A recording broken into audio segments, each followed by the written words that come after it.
Mesdames, Messieurs, bonsoir. Ces derniers jours, dans le Gharb et le Loukos, les agriculteurs regardent leurs terres sous l'eau et se demandent ce qu'il restera de la saison. Sommes-nous devant le scénario d'une mise sous tension de l'agriculture dans deux piliers de la production nationale? À ce stade, impossible de parler d'année blanche. Tout dépend d'un paramètre décisif, celui de la durée de stagnation de l'eau. Les céréales, par exemple, supportent mal l'excès d'humidité. Et sur le terrain, les travaux agricoles sont suspendus, le désherbage est à l'arrêt, les cultures du printemps, notamment les légumineuses, accusent déjà du retard. Dans le Loukos, les impacts sont déjà chiffrés. On parle du quart des serres de fruits rouges qui auraient été endommagées. Une pénurie aussi à noter de main-d'œuvre après les évacuations à Qsr el-Kbir. Même pression sur l'élevage. On parle de pertes possibles dans le cheptel, de stock de foin et d'ensilage dégradé. Tension à venir sur l'alimentation animale donc. Et il faut savoir que le Gharb et le Loukos concentrent à eux seuls près de 18% du PIB agricole national. J'ai parlé des céréales légumineuses. Il y a aussi la betterave sucrière qui représente pas moins de 20 000 hectares dans la région. Il y a aussi le maraîchage et les filières export connectées directement au port de Tangemed. Autre fragilité révélée par ces inondations, l'assurance agricole.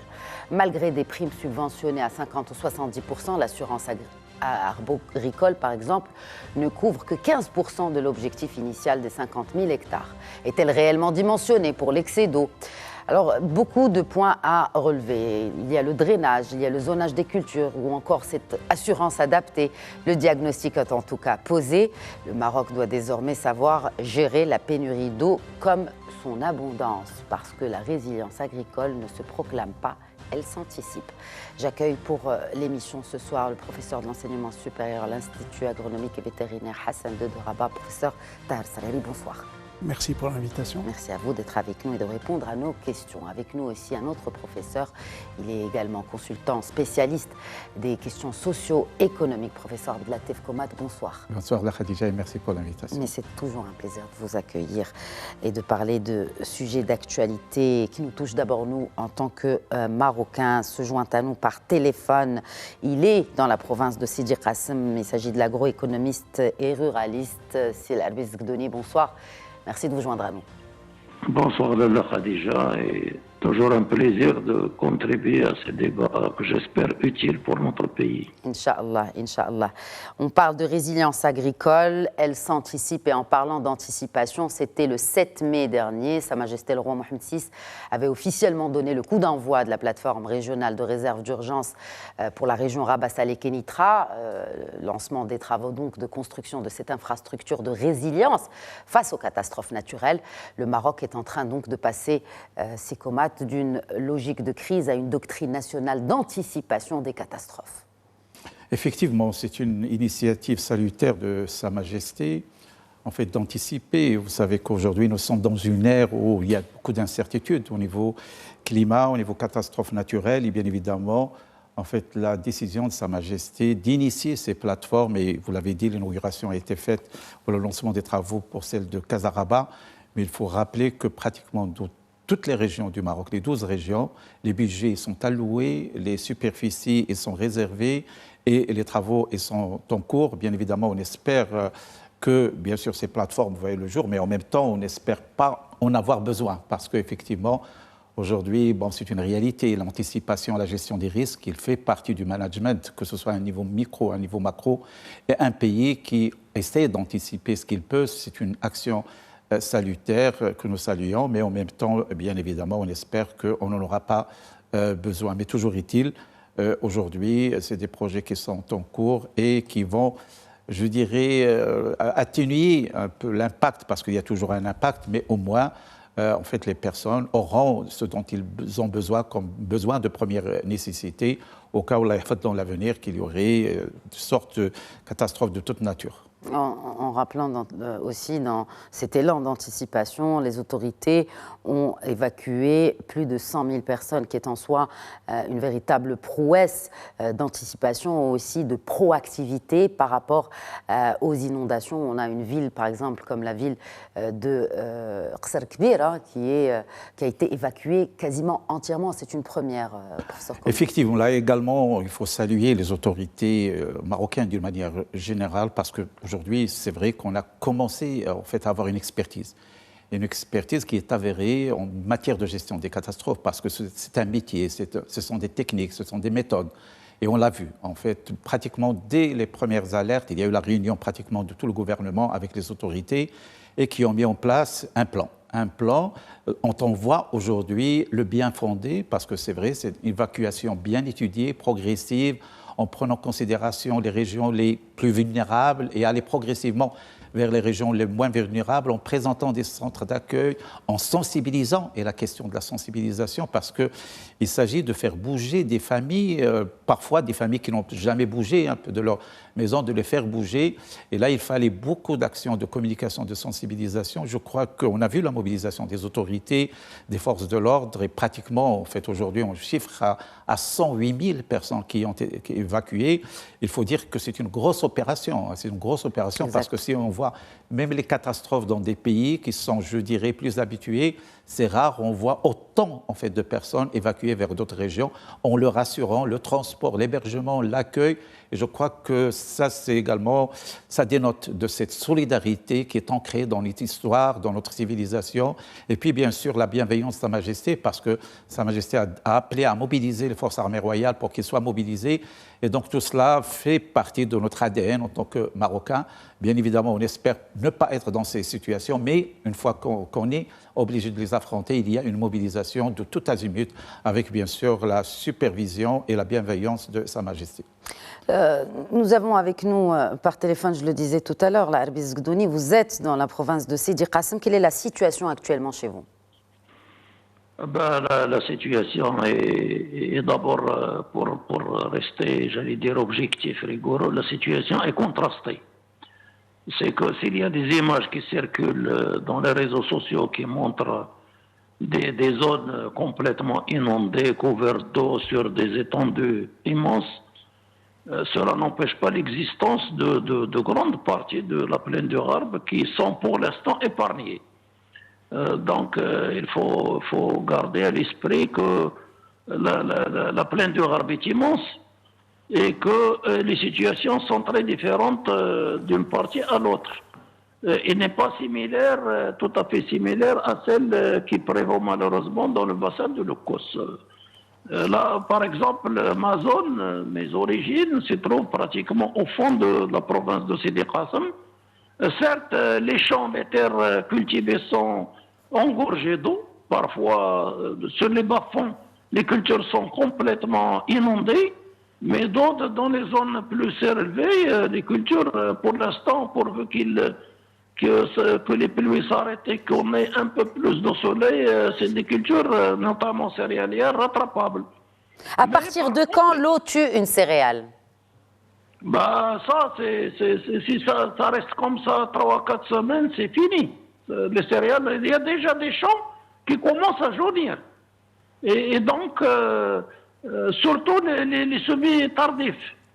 Mais s'il fait de beau temps, parce qu'il y a aussi l'effet des températures qui s'ajoutent à ça, si les températures sont plus élevées, et si les pluies s'arrêtent, qu'il y ait de l'ensoleillement, pas mal de champs peuvent être rattrapés. Mais là où, parce que si tu veux, Khadija, la situation diffère dans le sens où il y a des zones qui sont engorgées d'eau du fait des pluies, mais il y a des zones qui sont couvertes d'eau du fait du débordement des cours d'eau. Oui. Donc, la situation est très, très, très différenciée selon le point où on se trouve. Et donc là, il faut regarder les choses de plus près, zone par zone, de manière à se faire une idée plus précise sur le diagnostic qui doit être établi une fois que la situation sera moins stressante, moins urgente. Et là, si tu permets, Khadija, j'aimerais bien d'abord exprimer notre solidarité avec toutes les populations là où ils se trouvent, qui pâtissent j'allais dire, de cette situation catastrophique. Et si tu permets, j'aimerais aussi saluer toutes les autorités publiques mobilisées, les autorités locales, la gendarmerie, les forces auxiliaires, la protection civile, la société civile. Tout ça prouve qu'il y a un élan de solidarité et j'aimerais et je souhaiterais que l'élan de solidarité nationale et l'engagement financier notamment du gouvernement, comme on l'a exprimé lors du terrible tremblement de terre du Haut-Atlas, je souhaite à ce qu'on fasse preuve, j'allais dire, de la même empathie vis-à-vis des populations du Gharb et de l'Okos qui sont en train de souffrir de cette conjoncture climatique inédite. De mémoire, moi je me souviens encore un peu des inondations des années 60 dans ma région, mais là, quand on voit une ville entière comme Sarakbir vidée de sa population quasiment, c'est quand même des situations extrêmes qu'il va falloir intégrer d'abord dans nos analyses, dans nos travaux de recherche pour l'avenir, de manière à mieux connaître ce qui se passe.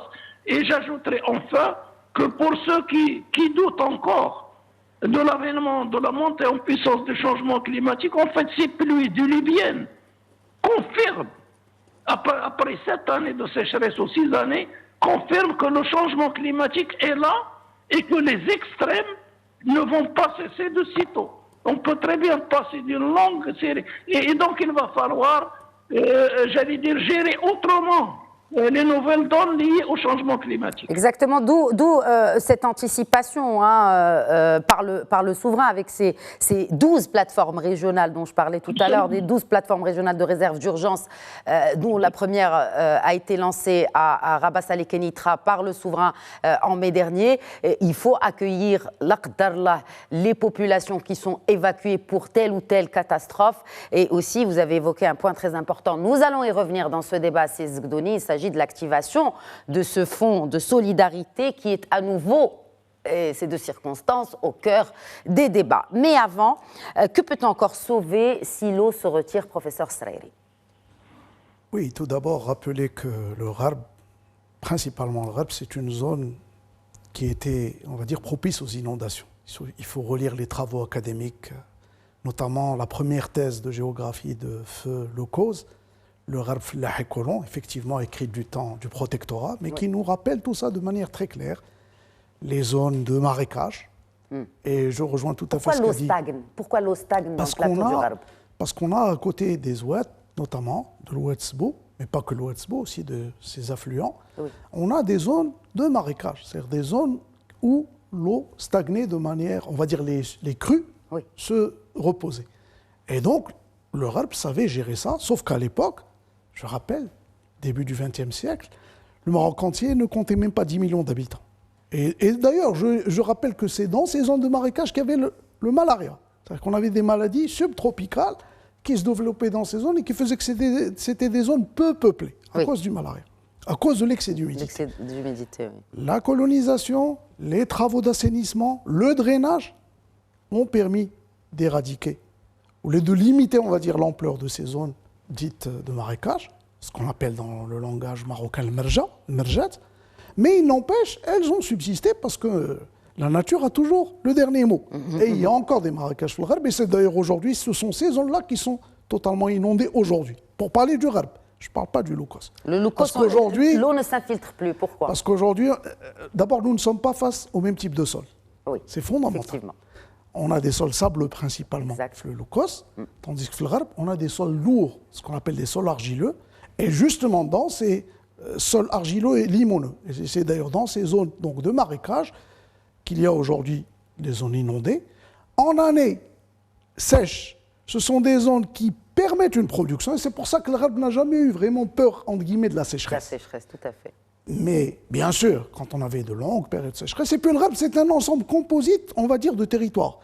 Il y a le Haut-Gharb, il y a le Gharb central, et puis il y a la zone de sableuse à côté du littoral, où aujourd'hui vous avez la concentration de certaines activités maraîchères et horticoles Les fruits rouges, on vous avait parlé tout à l'heure dans votre éditorial. L'avocatier aussi. Du côté de Boulébouslaham. Exactement. Quand vous vous acheminez vers le littoral, ce qu'on appelle, c'est la zone de la tribu dite Nasra. Et donc aujourd'hui, vous avez ce patchwork-là qui est affecté par les inondations. De manière, on va dire, disparate. Il y a des cultures perdues. C'est ce qu'a expliqué notre collègue Zgdouni. Quand vous avez l'accumulation d'eau sur plusieurs semaines sur des cultures, elles risquent d'être perdues. Mais moi, je ne voudrais pas m'arrêter sur un constat totalement négatif. Le Gharb, on le sait, il y a le rattrapage permis par les cultures du printemps. C'est-à-dire une fois que les crues vont se retirer, une fois qu'il va y avoir le travail de la nature, l'évaporation, on espère que quand même le soleil va revenir, les gens vont installer des cultures de type maraîchage, tomates de plein champ, de type bien sûr tournesol, ça a toujours été une zone de tournesol, les cucurbitacées, melons, pastèques, et puis le riz, la riziculture qui justement se fait dans ces zones de marécage et qui permettent des revenus conséquents. Donc de ce point de vue-là, les populations, elles savent gérer ça. Mais pour moi aujourd'hui, le plus délicat, bien sûr, c'est la perte de milliers d'hectares de céréales. C'est la perte des revenus pour ces familles. On est loin des 80, enfin on parle entre 70 et 80 millions de tonnes de production céréalière selon les prévisions du projet de loi de finances, en tout cas de la loi de finances 2026. On parle quand même d'une excellente année céréalière pour la campagne 2025-2026. Est-ce que ces récentes précipitations intenses, intempéries et donc inondation des sols va peut-être pousser le gouvernement à revoir ses prévisions? Vu les effets du changement climatique et de l'imprévisibilité du climat, je pense qu'on adapte tout le temps les prévisions par rapport à la production de céréales, qui d'ailleurs, je le rappelle, ne vient pas principalement du Gharb et du Loukos. Oui. Les céréales, c'est les grandes plaines, les vastes plaines, Chaouia, Hamna, quand il pleut bien, oui. Et on espère que c'est sur ces... Année, hein. Exactement, on espère que sur ces zones semi-arides, qui n'ont rien à voir avec le nord du pays, il y ait de la production. Maintenant, ce qui va être le plus touché dans le Gharb, c'est les projets ultra spécialisés qui se sont implantés sur du foncier qui a été convoité. Parce que justement, c'est là où il y a un peu d'eau par rapport à des zones semi-arides dont je parlais tout à l'heure.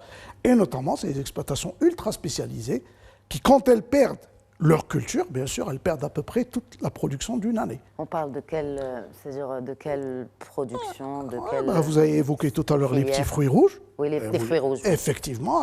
Filières à l'export, surtout. C'est des filières d'export à haute valeur ajoutée et qui nécessitent des investissements conséquents. Oui. Parce qu'un hectare de céréales, c'est 2000 à 2500 dirhams pour installer la culture par an. Et puis, on sait que c'est une culture annuelle qui peut être perdue. Mais quand vous parlez de fruits rouges, on change d'échelle.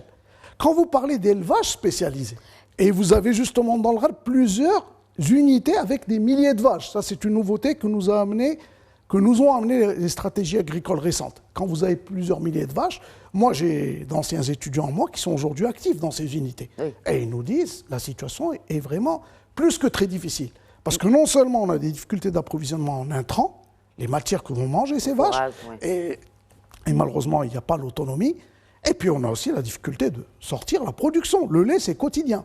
Et la coupure des axes de voirie amène parfois des difficultés. Et les routes. Et je vais même vous dire, on m'a dit qu'il y a des exploitations qui ont dû s'équiper en Zodiac pour évacuer le lait quotidien. Ça vous donne un peu l'ampleur.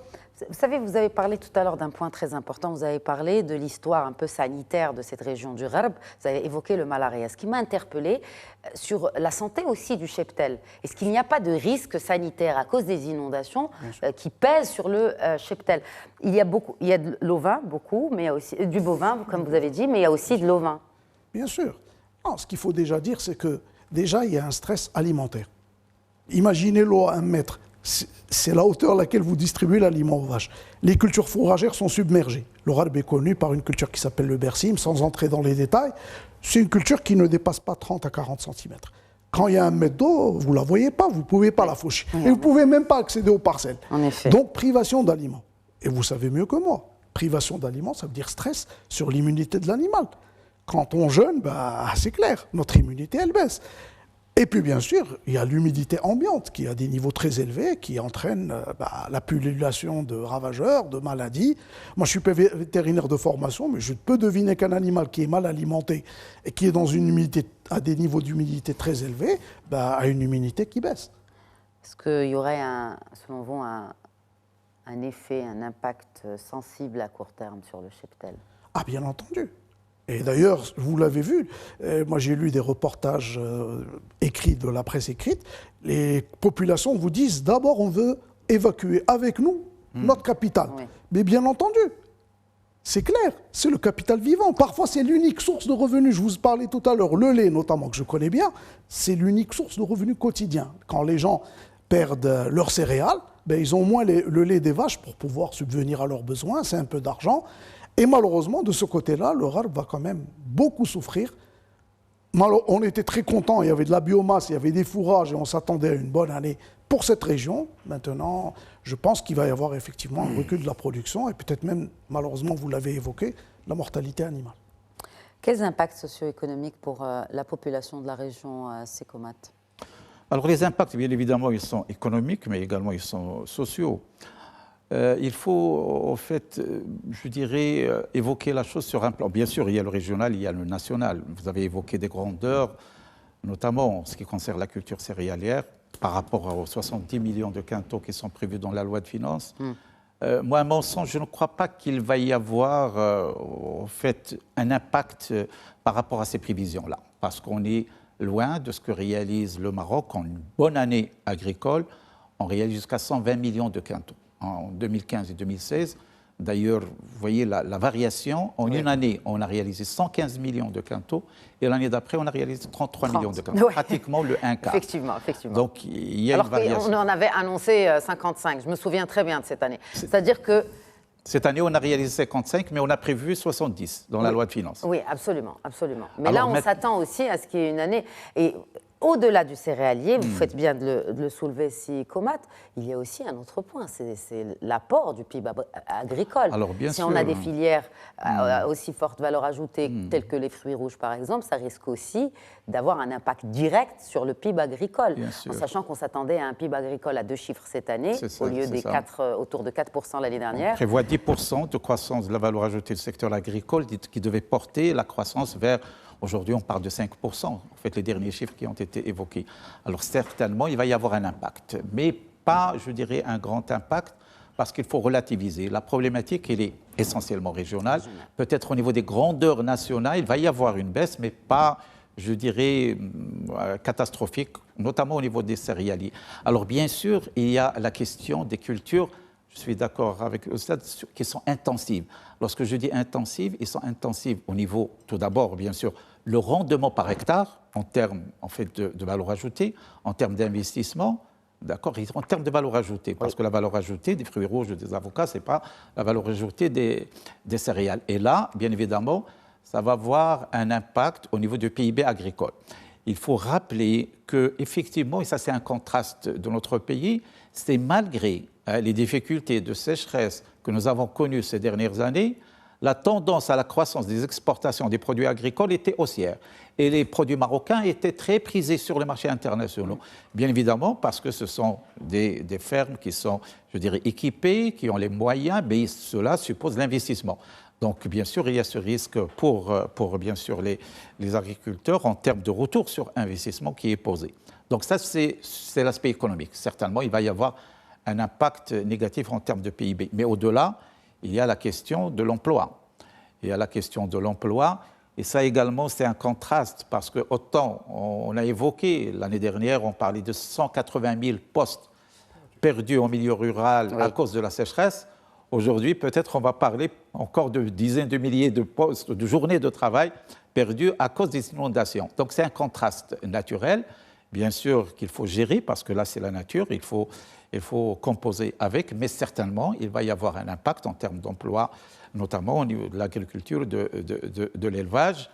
Alors, bien sûr, c'est là où, en fait, le vecteur ou le levier solidarité, soutien devrait jouer, parce que c'est vrai... L'État doit compenser. Bon, on soutient au moment de la sécheresse, rappelez-vous, il y avait un budget pratiquement de 10 milliards de dirhams affectés justement au soutien à la population rurale, notamment le secteur agricole. Il faut rappeler qu'en milieu rural, pratiquement 70% de la population vit de l'agriculture. Et bien évidemment, cela, en fait, bon, certainement, ce sera un sujet qui sera abordé. La priorité aujourd'hui, c'est de sauver des vies. Hein. C'est l'urgence de cette semaine, c'est de sauver des vies, mais également le bétail. Peut-être on n'en parle pas beaucoup. On parle beaucoup de l'évacuation de la population, mais il y a également de l'évacuation des bétails parce que la population est très rattachée à son bétail. Oui. Il y en a qui se déplacent avec leur bétail. Peut-être on ne donne pas des chiffres et puis on n'évoque pas d'une manière, je dirais, assez avérée sur le plan médiatique, mais il y a également de l'évacuation des bétails qui doit également en fait, être soutenue parce que c'est la richesse et le patrimoine de notre pays, mais également c'est la source de vie de milliers, de dizaines de milliers de personnes, bien sûr qu'il faut également soutenir. Absolument. Vous êtes vous-même, Sizk Doni, un ruraliste, hein, et vous connaissez bien la question. Qu'est-ce qui manque aujourd'hui le plus ? Ce qui manque aujourd'hui pour le plus, je laisse de côté, j'allais dire, les populations urbaines. Là aussi, moi je parlerai davantage des populations rurales qui subissent des effets de ces pluies diluviennes. Effectivement, c'est de cela qu'il s'agit. Effectivement, comme je l'ai dit au début, les autorités nationales sont en train de faire le boulot qu'il faut. Donc, il n'y a rien à dire. Ils font plus que leur effort. Il faut leur tirer un chapeau, ces gens-là qui travaillent dans des conditions extrêmement difficiles et qui, malgré tout, arrivent à gérer les choses d'une manière globalement fluide. Donc, il n'y a pas de... Les populations déplacées rurales, je parle. C'est intéressant parce que quand on parle des populations rurales, il y a quelques jours, voire peut-être un peu moins de 2 semaines, il y a cette polémique relative à la main-d'œuvre dans le rural et qu'on disait que les exploitants accusés des pertes à cause de la rareté de la main-d'œuvre aujourd'hui. On manque de bras dans nos campagnes, la Erbiz Gdouni. Alors aujourd'hui, avec ces inondations, on manque davantage de bras, notamment pour les saisonniers. C'est ce que je disais tout à l'heure. Les populations qui ont été évacuées ne peuvent naturellement pas être sur les champs. Même les champs que vous évoquez tout à l'heure, qui ne sont pas touchés fondamentalement par ces inondations. Oui, vous avez raison de faire cette précision, et moi j'irai même plus loin. On a vraiment besoin d'attendre quelque peu pour faire un bon diagnostic. Parce que là, vous avez évoqué 2 points, j'allais dire, autour de la même problématique, mais ils se posent différemment. Je crois qu'on doit s'arrêter, à mon sens, de faire d'abord une appréciation la plus fine possible de l'impact immédiat de cette situation. D'abord, l'abondance des pluies a occasionné des pertes de production déjà réalisées. Il était sur pied, c'est le cas des agrumes et c'est le cas de l'olivier, en particulier des olives. La production était là, elle était excellente, mais d'abord on a manqué de bras suffisants pour pouvoir assurer la récolte à temps, suivi de pluies diluviennes qui ont compliqué encore davantage cette problématique. Mais là, on n'a pas le temps de rentrer, de débattre de la question de la pénurie de main-d'œuvre, parce que ça mérite, j'allais dire, un débat à part. Sinon, on va l'escamoter, parce que c'est une problématique désormais devenue structurelle, sur laquelle certains de nos chercheurs ont essayé d'attirer l'attention des responsables, mais on n'a pas été écoutés à temps. Et donc là, parce que sur ce point-là, s'il te plaît, Khadija, si tu permets, pour éclairer l'opinion publique, quand on parle de cette crise de l'emploi, de la main-d'œuvre, c'est un problème pour qui? Est-ce que c'est un problème pour les producteurs qui n'arrivent pas à trouver la main-d'œuvre nécessaire pour assurer les travaux en leur temps? Ou s'agit-il d'un problème d'emploi pour les populations rurales? Le problème, il est pour qui? Est-ce pour ceux qui sont là, qui manquent d'activité pour pouvoir vivre décemment, ou c'est un problème pour des producteurs qui produisent pour le marché national ou pour l'export? Et donc là, on a tendance, il y a 2 débats, 2 conférences qui ont été la semaine dernière organisé autour de ça, mais il y a un amalgame. C'est deux problèmes qui chacun a son poids, a sa nature et qui doivent être traités d'une manière responsable, objective et en connaissance de cause.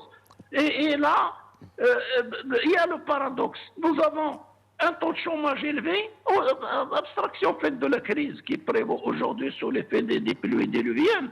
On a un taux de chômage élevé, une abondance de bras dans le monde rural et en même temps on a des pénuries pour assurer certaines opérations culturelles. Ça veut dire qu'il y a un sérieux problème.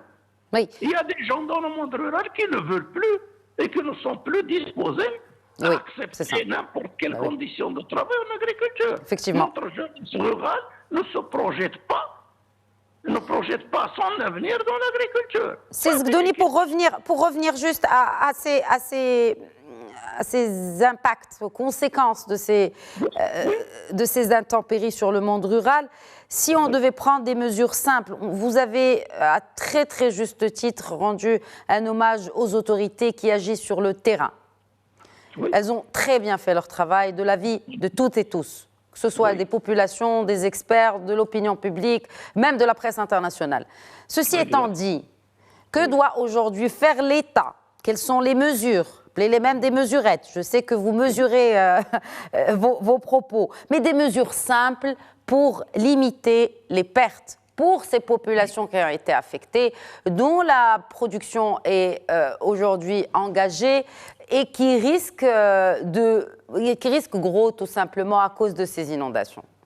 Ok. Alors, j'ai oublié de mentionner un acteur visible et qu'on voit sur les écrans de nos chaînes de télévision. Ça, il faut les saluer. C'est les propriétaires des tracteurs qui font un travail considérable pour évacuer et les populations et certains biens de ces populations. Ça, c'est important à le dire. Pour ce qui est des effets immédiats négatifs. Évidemment, des retards sur des opérations culturelles, par exemple, tu l'as évoqué dans l'introduction, nous avons ce qui manque, ce qui pose le plus de problèmes aujourd'hui dans ces opérations de sauvetage d'aide, c'est comment faire avec l'élevage, avec les troupeaux. Ça, c'est pas évident. C'est très difficile à gérer et donc ça va certainement avoir un impact négatif sur l'élevage. Et il y a une perte de ressources alimentaires de cet élevage. Du fait des inondations, il y a des stocks d'aliments. Et donc, s'il y a quelque chose, je sais que c'est pas facile, c'est important, mais je sais que c'est difficile.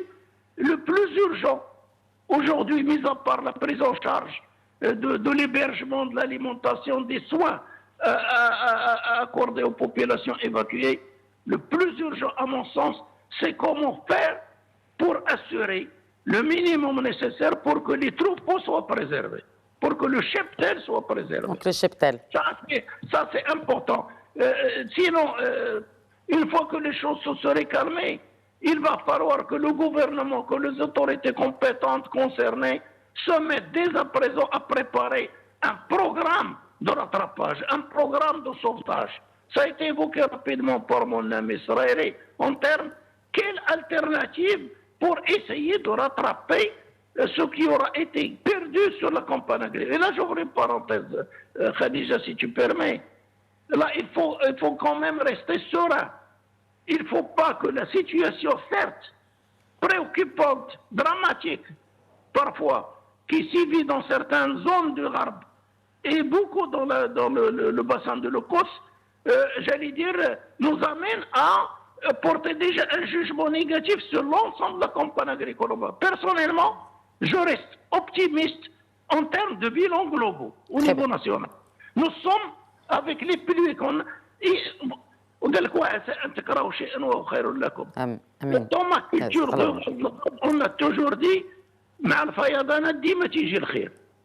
et donc là, le khair, il est déjà là. Alors le khair, c'est le lessivage aussi des sols, c'est la recharge des nappes phréatiques, vous connaissez, hein, Aziz Gdoni. La recharge des nappes, les parcours qui vont se comporter très bien, quelle que soit l'évolution de ce qui reste de la campagne agricole, déjà avec les pluies qu'on a reçues, le stockage de l'eau, l'infiltration de l'eau, les chutes de neige, il ne faut pas les oublier. Oui, bien sûr. Il y a un secteur dont on ne parle pas quasiment jamais, alors qu'il a une place stratégique dans l'écosystème national dans son ensemble. C'est les forêts, oui. Le secteur forestier. Vous ne pouvez pas imaginer le bien que ces pluies vont avoir pour le couvert forestier de notre pays, qui s'est beaucoup dégradé malheureusement. Et dans la catastrophe aussi que nous vivons aujourd'hui, on voit clairement j'allais dire, les choses qu'on aurait dû faire et auxquelles on n'a pas accordé l'importance qu'il faut, c'est l'aménagement des bassins versants. Si on avait donné au secteur forestier les moyens nécessaires pour qu'il puisse faire les aménagements à l'amont des bassins versants, en termes de défense et restauration des sols, en termes de plantation, de reboisement, en termes de préservation du domaine forestier, on aurait évité, une bonne partie de l'envasement de nos barrages et donc une diminution des risques de débordement, et on aurait aussi préservé la qualité de nos terres à l'amont. Sinon, ces pluies, évidemment, rechargent la nappe, lessivage de la salinité qui a affecté de vastes étendues de nos sols, l'amélioration des parcours, la céréaliculture, évidemment. Moi, je reste optimiste. Très bien. Faire une bonne récolte. Pourquoi? Une fois n'est pas coutume, Aziz Gdoni. Une fois n'est pas coutume. Aujourd'hui, vous êtes optimiste. Mais, oui, alors, ce qui aurait pu être fait, bien sûr, nous en parlons. Nous avons fait ce diagnostic à plusieurs occasions sur ce même plateau de questions d'actu. On n'est pas écouté. C'est ça le problème. On n'est pas écouté. On a de sérieux problèmes d'aménagement territorial. On est peut-être écouté, mais pas entendu. Mouhim. Je voudrais juste quand même qu'on parle de l'avenir et aussi du présent. Il y a ce point essentiel, l'assurance agricole. Les exploitants, petits ou grands, qui ont perdu, vous vouliez rassurant par rapport à cette campagne agricole, mais il y a des pertes. Est-ce que cette assurance couvre l'excès d'eau, Sisraïri? Vous me posez une colle, franchement. Je sais qu'à un moment, il y avait la réflexion sur l'assurance du bétail. Est-ce que le bétail est assuré? Oui. Est-ce que cette réflexion, je me rappelle, j'avais été entendu, et il y avait eu une réflexion, on m'avait associé en tant qu'expert, certains bailleurs de fonds voulaient assurer le bétail. Oui. Est-ce que c'est arrivé à terme? Franchement, je ne pourrais pas vous répondre, mais à ma connaissance, il n'y a pas grand-chose. Maintenant, ce que je savais, c'est que les céréales étaient assurées, surtout dans la partie nord du Maroc, c'est-à-dire dans ces régions-là. Mais vous l'avez dit tout à l'heure dans votre introduction, le taux de souscription à l'assurance demeure relativement limité. Et donc, ce n'est pas cela qui va permettre de compenser toutes les pertes. On a bien dit, on est sur plusieurs dizaines de milliers, je peux même m'aventurer à dire plus de 100 000, je n'ai pas le chiffre exact, mais on aura les chiffres. Combien d'hectares sont sinistrés? Et bien entendu, ça peut amener dès maintenant à procéder à des calculs sur une estimation des pertes, mais elles sont colossales, c'est plusieurs millions de dirhams. Et donc, ça a été dit autour du plateau, peut-être qu'à un moment, l'ampleur de ces pertes amène la puissance publique à décréter ce que vous avez appelé la catastrophe naturelle. Est-ce qu'il faudra activer le fonds de solidarité, professeur Komat? C'est la raison d'être, le fonds de solidarité. En fait, qui est à plusieurs niveaux. Bien sûr, il y a l'interrégional également. En fait, dont la vocation est justement d'assurer un développement équilibré des régions. Mais là, ce genre, bien sûr, de catastrophe, entre guillemets, atténuerait justement cet équilibre en matière de développement régional. Et donc, est-ce qu'il faudrait faire comme ce qui a été fait dans d'autres provinces, pour ne citer que Tata ou encore Asfi, où l'État n'a pas voulu activer ce fonds de solidarité, mais a ciblé en fait des compensations ici et là. Mais là, on ne parle pas simplement de l'agriculture. On a toute une ville qui a été évacuée. Qui dit ville, il n'y a pas que les habitations, il y a les petits commerces. C'est une ville qui repose beaucoup sur les petits commerces. C'est un peu là-bas où les petits villages aux alentours vont aussi pour faire leurs courses, etc. Donc là, on parle vraiment d'un tissu économique à plusieurs facettes. Effectivement, comme vous l'avez dit, hein, par exemple à Safi, bon, c'était circonstancié, c'était une zone limitée dans laquelle il y a en fait des commerçants, des potiers qui ont été concernés. Hein. Donc il y a un arrêt du commerce, il y a des dégradations des locaux, etc. Là, c'est autre chose. Là, c'est une ville. C'est une ville qui a été évacuée. Alors, bien sûr, il y a les dégâts structurels, mais il y a également un manque à gagner au niveau de la population parce qu'aujourd'hui, tout est fermé. Hein, les commerçants ont fermé leurs boutiques, toutes les activités sont arrêtées. Donc, il y a un effet, un impact négatif sur les moyens de vie de cette population. Alors, comme j'ai dit tout à l'heure, le temps aujourd'hui et la priorité, c'est de sauver des vies et de sauver le bétail. J'insiste également sur cette priorité, qui est une priorité également stratégique pour notre pays.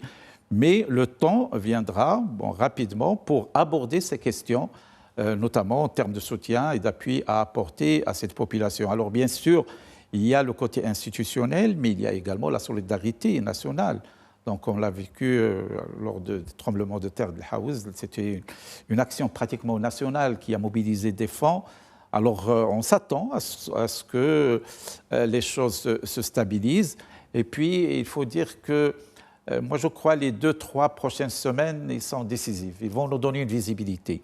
Si maintenant, tout cela va s'atténuer, certainement l'impact ne sera pas... Bien sûr, il y a toujours un impact, mais il ne sera pas, je dirais, entre guillemets, dramatique pour la population. Mais maintenant, si les choses continuent d'une manière, je dirais, assez longue, il y a des risques. Et c'est pour ça que l'ampleur de l'intervention va dépendre un peu de l'évolution des choses. Exact. S'il s'agit de limiter à ce qui est constaté aujourd'hui, certainement, il va y avoir des actions dans ce sens. Maintenant, la qaddarallah, si c'est encore plus important, certainement, l'État va assumer ses responsabilités, comme il l'a toujours fait pendant les moments difficiles. Donc, il y a une solidarité, que ce soit institutionnelle, que ce soit populaire. Quelle priorité stratégique, justement? Comment sécuriser d'abord l'alimentation animale? C'est compliqué. C'est l'Arbi Zgdouni l'a un peu évoqué en disant que ça devrait être une priorité, mais que ce n'est pas facile. Pourquoi ce n'est pas facile? Vous avez les stocks déjà qui étaient à des niveaux limités, parce que là, on parle surtout d'aliments secs, les pailles, dont les prix sont très élevés, et qui sont en partie perdus sur place. Donc il faut aller chercher plus loin. Je rappelle que au cours des années de sécheresse, c'était le Gharb qui pourvoyait aux autres zones. Donc là, maintenant, même les stocks locaux sont, je suppose, en grande partie perdus. Les autres types d'aliments aussi, les autres matières alimentaires sont perdues. Donc on peut compter surtout sur de l'importation, et sur les fibres, ce n'est pas évident, ça coûte cher. Et puis je rappelle, et ce n'est pas beaucoup dit, et c'est important de le dire, les intempéries affectent aussi les ports et le rythme de débarquement des matières premières dans les ports, les grands ports du pays, Tanger et Casablanca. Et je peux vous dire, j'ai des informations comme quoi, déjà aujourd'hui, ces fameuses grandes fermes dont je vous ai parlé, qui dépendent en grande partie d'approvisionnement en tourteaux. Les tourteaux, Qu'est-ce que c'est ? Les tourteaux, c'est les sous-produits de l'industrie qui produit des huiles. Et ce sous-produit-là est riche en protéines, c'est ce qu'on donne aux vaches laitières. Les spécialistes de l'élevage laitier vont très vite s'y reconnaître. Le tourteau de soja, c'est très bon pour les vaches laitières, ça permet d'augmenter la production laitière.